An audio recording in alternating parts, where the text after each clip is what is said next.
یار ایک کہانی میں تجھے سناتا ہوں. ایک کہانی سن. ایک انسان کے بعد دو دمبے تھے.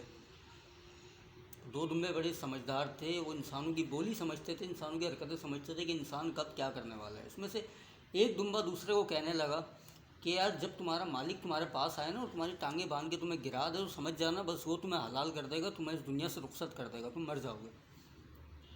وہ دمبا بات سن رہا تھا. وہ اس کے ذہن میں یہ چیز بیٹھ گئی کہ یار واقعی میں ایسا ہوتا ہوگا کہ ہمارا مالک آئے اور ہمیں گرائے اور حلال کر دے. بہرحال چند گھنٹوں بعد اس کا مالک آیا, دمبے کو گرایا, اس کو گرایا اور وہ بس یہ سمجھ گیا کہ اب میرا آخری دن ہے, مجھے یہ حلال کر دے گا, میری گردن پہ چھری پھیر دے گا. اس مالک نے اسے حلال نہیں کرا. اس کے پاس ایک مشین تھی, اس مشین سے اس کے بال کاٹنے لگا. اس نے بال کاٹے اور دمبے کو آزاد کر دیا. آزاد کرنے کے بعد دمبا کھڑا ہو گیا اور اپنے دوسرے دوست سے کہنے لگا کہ دیکھا تم تو کہتے تھے کہ مالک ہمیں حلال کر دے گا, جب ہمیں گرائے گا تو ہمیں کاٹ دے گا, ایسا تو کچھ نہیں ہوا, ہم بچ گئے. وہ دمبے نے اس کی بات سنی اور سن کر خاموش رہا. ابھی چند دن گزرے تھے کہ اس کا مالک پھر آیا, اس کو گرایا. وہ گرانے کے بعد اس کو کوئی خوراک کھلانی تھی یا ٹیکا لگانا تھا, وہ لگایا, اس نے اور چلا گیا. وہ دمبا پھر سے کہنے لگا دیکھو ابھی بھی کچھ نہیں ہوا, ہم پھر بچ گیا. چند ہفتوں بعد وہ پھر مالک پھر آیا, اس کی دمبے کی ٹانگیں باندھی, اسی دمبے کی ٹانگیں باندھی, اسے گرا دیا اور اسے انجیکشن لگا کے پھر چلا گیا. وہ پھر بچ گیا. اس کے ذہن میں یہ پختہ ہو گیا تھا کہ یار ایسی کوئی بات نہیں ہوتی کہ کوئی آئے ہمیں ٹانگیں باندھے گرائے اور حلال کر دے, ایسی کوئی باتیں نہیں ہوتی, یہ سب فرضی باتیں ہیں, ہم بچ جائیں گے, ایسی کوئی بات نہیں ہوتی. تو ایک دن اس کا مالک آیا, اسی دمبے کو اس نے پکڑا, اس کی ٹانگیں باندھی, اس کو گرایا, اس کی گردن پہ چھری پھیر دی. اب یہ سارا منظر وہ دوسرا دمبا دیکھ رہا تھا. اس نے یہ سارا منظر دیکھا اور کہنے لگا کہ یار ہم تو جانور ہیں. جب ہمیں اس بات کا یقین ہو جاتا ہے کہ ہماری ٹانگیں باندھ کے جب ہمیں گرایا جائے گا, ہمیں حلال کر دیا جائے گا, تو انسان کو کیوں نہیں ہوتا؟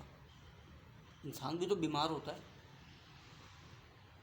انسان بیمار ہوتا ہے پھر صحیح ہو جاتا ہے, پھر بیمار ہوتا ہے پھر صحیح ہو جاتا ہے. بالکل اسی دمبے کی طرح کہ جس طرح اس کو یقین ہو گیا تھا کہ یار میرا مالک آئے گا, میری ٹانگیں باندھے گا, مجھے گرا دے گا, مجھے کچھ نہیں ہوگا, اسی طرح انسان کو بھی اس بات کا یقین ہو جاتا ہے کہ وہ بیمار ہوتا ہے, وہ سیٹ ہو جاتا ہے, وہ پھر بیمار ہوتا ہے, پھر صحیح ہو جاتا ہے, حتیٰ کہ ایک بیماری اس کی ایسی آتی ہے جو اس کو قبر تک پہنچا دیتی ہے. بات سمجھ لو. جس طرح دمبے کو یقین ہو گیا تھا نا کہ میرا مالک آئے گا, مجھے گرائے گا, کچھ کرے گا اور چلا جائے گا, مجھے کچھ نہیں ہوگا, لیکن آخر میں ہوتا کیا ہے, وہ مالک آتا ہے, اس دمبے کی ٹانگیں باندھتا, اس کو گراتا ہے, اس کو حلال کر دیتا ہے. بالکل اسی طرح جس طرح وہ اس کو دوائیاں کھلا رہا ہوتا ہے, اس کے بال کاٹ رہا ہوتا ہے, اسی طرح اس کو حلال کرتا ہے. انسان بھی مرے گا اس طریقے سے, بیمار ہوتا ہے, سیٹ ہو جاتا ہے, لیکن ایک بیماری ایسی آتی ہے جو اس کی سانسیں روک لیتی ہیں, اس کو قبر تک پہنچا دیتی ہے. اب بات پتہ ہے کیا ہے؟ مسئلہ یہ کہ ہم نے زندگی میں آگر کرا کیا ہے؟ صرف پیسہ کمایا ہے. ہم نے خالی اسی دھن میں تھے پیسہ کس طریقے سے کمایا جائے, پیسہ کس طریقے سے کمانا ہے. ہم نے ہمیشہ پیسہ کماتے ہوئے یہ نہیں سوچا کہ یار ہماری وجہ سے, ہماری پیسہ کمانے کی دھن نے دوسروں کو نقصان پہنچایا یا فائدہ پہنچایا. ہم نے یہ بات سوچنی نہیں ہے, ہم کبھی سوچتے بھی نہیں ہیں. یار ہمیں پیدا کیا گیا, دنیا میں بھیجا گیا کوئی مقصد کے لیے. ہمارا مقصد ہم نے صرف یہ بنا لیا ہے اچھا گھر ہو, اچھی بیوی ہو, بچے ہو جائیں, بس. تو بھائی یہ کام تو جانور بھی کر رہے ہیں یار. وہ دنیا میں آتے ہیں, اپنا رزق تلاش کرتے ہیں, بچے پیدا کرتے ہیں, اور پھر جب ان کا وقت آتا ہے مر جاتا ہے. ایک بات یاد رکھنا, جس طریقے سے ہر چیز کی ایکسپائرنگ ڈیٹ ہوتی ہے نا کہ فلاں کریم کی ایکسپائرنگ ڈیٹ یہ, فلاں کریم کی ایکسپائرنگ ڈیٹ یہ, فلاں میڈیسن کی ایکسپائرنگ ڈیٹ یہ, ایکسپائرنگ کے بعد اگر آپ اس کو استعمال کرو گے تو وہ نقصان دہ ہوگی, وہ استعمال کے قابل نہیں رہتی. لیکن کچھ چیزیں ایسی بھی ہیں جن کی ایکسپائرنگ ڈیٹ ہے لیکن معلوم نہیں ہے. اس میں سے ایک چیز زندگی بھی ہے. زندگی کی ایکسپائرنگ ڈیٹ کسی کو بھی نہیں معلوم کہ کیا ہے, کب کس کو موت آ جائے. کچھ ہوتے ہیں جو جوانی میں چلے جاتے ہیں, کچھ ہوتے ہیں جو پیدا ہوتے ہی چلے جاتے ہیں, کچھ ہوتے ہیں جو 100 سال تک جی جاتے ہیں. ان کی ایکسپائرنگ ڈیٹ پتہ ہی نہیں ہوتی ان کو کہ ہماری ایکسپائرنگ ڈیٹ ہے کیا. بھائی زندگی کا مقصد سمجھو یار کہ ہم زندگی میں آئے کیوں ہیں, دنیا میں ہمیں پیدا کیوں کیا گیا, بھیجا کیوں کیا ہے. زندگی میں پیسہ کمایا, دولت کمائی, عزت کمائی, منصب بنایا، مقام بنایا، کس کے لیے؟ اپنے لیے.